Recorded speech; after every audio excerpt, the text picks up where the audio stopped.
संभाजीनगरमध्ये शिवसेना उद्धव बाळासाहेब ठाकरे पक्ष आणि भाजप आमने सामने दोन्ही पक्षाच्या कार्यकर्त्यांच्या एकमेकांविरोधात घोषणाबाजी देखील पाहायला मिळाली। तर दानवेंनी क्या हुआ तेरा वादा आंदोलन केलेलं आहे। दानवेंच्या आंदोलनाला भाजपनं उत्तरही दिलेलं आहे। भाजपनं आश्वासन पूर्ण न केल्यानं दानवेंनी जाब विचारण्यासाठी हे आंदोलन केले। तर भाजपच्या कार्यालयात जाऊन दानवेंनी हा जाब विचारला। ही दोन्ही दृश्य आपण पाहतोय। दोन्ही पक्षाच्या कार्यकर्त्यांकडून एकमेकांविरोधात घोषणाबाजी सध्या दिली जाते।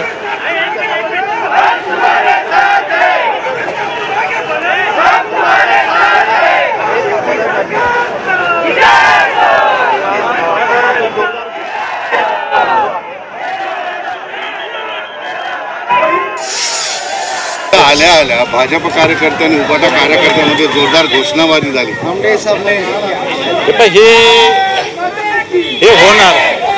हे होणार आता त्याला काय, हे शिवसेना आणि भारतीय जनता पार्टी ते होणार आणि कार्यकर्ते आमने सामने नाही आले तर आंदोलनाची मजा पण येत नाही। ओके।